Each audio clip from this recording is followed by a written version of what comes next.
বাংলায় সরকারি চাকরি মানে তো একটা সময় ছিল স্বপ্নের মতো, তাই না? প্রায় সবারই একটা লক্ষ্য থাকত। কিন্তু মানে এখনকার ছবিটা কি একই রকম? তরুণ প্রজন্ম কি সত্যি আগের মতো ভাবছে? হুম এই প্রশ্নগুলোই কিন্তু বেশ জোরালো হয়ে উঠেছে সম্প্রতি। একটা সমীক্ষা হয়েছে বিদ্যান্ত বলে একটি অ্যাডটেক সংস্থা, মানে যারা শিক্ষা প্রযুক্তি নিয়ে কাজ করে তারাই করেছিল। কাদের উপর করেছিল সমীক্ষাটা?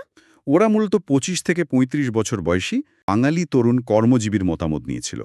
আর পুরো সমীক্ষাটা কিন্তু বাংলাতে হয়েছে, অনলাইনে। বেশ ইন্টারেস্টিং তো। তাহলে তো এর ফলাফলগুলো নিয়ে একটু বিস্তারিত আলোচনা করা যেতেই পারে। মানে ঠিক কি বেরিয়ে এলো আর কেনই বা এলো, তাই না? একদম। চলুন সেটাই দেখা যাক।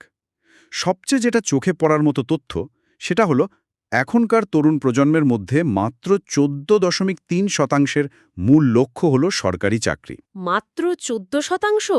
বলেন কি? একসময় তো ক্ষয়ে সবাই চাইতো। হ্যাঁ, ঠিক তাই। আর উল্টো দিকে দেখুন একটা বিরাট অংশ, মানে প্রায় ৫৭%, তারা ঝুঁকছে আইটি সেক্টরের দিকে, মানে তথ্য প্রযুক্তি যাকে বলে। ৫৭%? অর্ধেকেরও বেশি? এটা তো বিশাল একটা সংখ্যা। বিরাট পরিবর্তন তো বটেই। আচ্ছা, তাহলে বাকিরা, মানে এই ১৪ আর ৫৭% বাদ দিয়ে? বাকিদের মধ্যে দেখুন প্রায় ২৮% চাইছে বেসরকারি কোনো সংস্থায় কাজ করতে, মানে প্রাইভেট সেক্টরে আর কি। ও আচ্ছা, মানে প্রাইভেট জব। হ্যাঁ, আর ওই যে ১৪.৩% যারা সরকারি চাকরির কথা ভাবছে, সমীক্ষা বলছে তাদের প্রস্তুতির দিক থেকেও নাকি কিছুটা আহ, ঘাটতি দেখা গেছে। তার মানে আইটি আর প্রাইভেট সেক্টর মিলিয়ে প্রায় ৮৫%ই সরকারি চাকরির বাইরে ভাবছে। এটা তো একটা বিরাট ব্যাপার। এর কারণটা কি মনে হচ্ছে? মানে শিক্ষাবিদরা কিছু বলছেন এই নিয়ে? হ্যাঁ, সমীক্ষাতে সেটারও উল্লেখ আছে।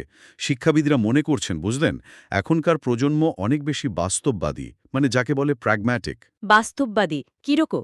তারা তো দেখতেই পাচ্ছে যে সরকারি চাকরির সুযোগগুলো আগের তুলনায় সীমিত। আর নিয়োগ প্রক্রিয়া, সে তো বেশ দীর্ঘ, অনেক সময় লাগে, একটা অনিশ্চয়তাও কাজ করে।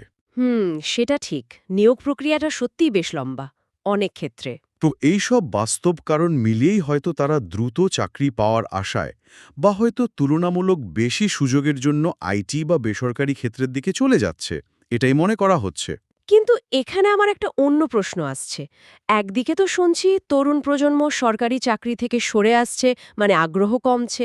আবার অন্যদিকে প্রায়ই তো শোনা যায়, মানে বিভিন্ন জায়গা থেকে, যে প্রচুর সরকারি চাকরির ঘোষণা হচ্ছে বা হবে।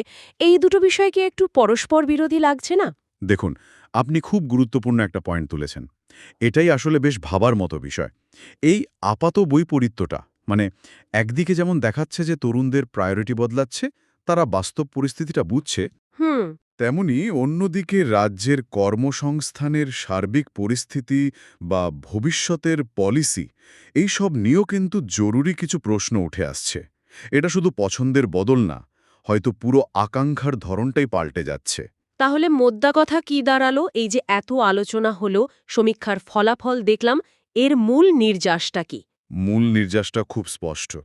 বাংলার তরুণ প্রজন্মের কাছে কর্মজীবনের লক্ষ্য বা স্বপ্নটা বদলে যাচ্ছে।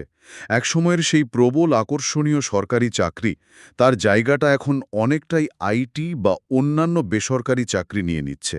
চাহিদা আর যোগানের হিসেবটাও হয়তো এখানে কাজ করছে। আর এই পরিবর্তনটা যে শুধু কিছু সংখ্যা বা পার্সেন্টেজ তা তো নয়, এর একটা মানে গভীর অর্থও আছে নিশ্চয়ই।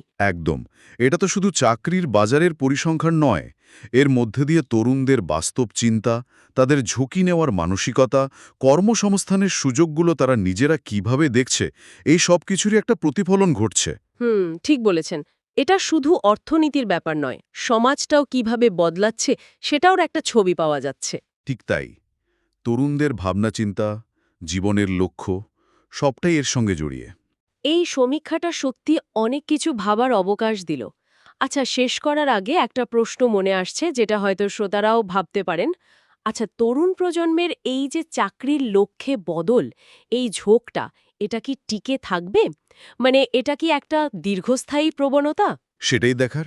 আর যদি এটা দীর্ঘস্থায়ী হয়, তাহলে পশ্চিমবঙ্গের অর্থনীতি, চাকরির বাজার, এগুলোর উপর এর প্রভাবটা ঠিক কীরকম হতে পারে? মানে এই যে আকাঙ্ক্ষাগুলো বদলে যাচ্ছে, এটা আমাদের সমাজকে ভবিষ্যতের কোন দিকে নিয়ে যাবে? এগুলো কিন্তু খুব জরুরি প্রশ্ন।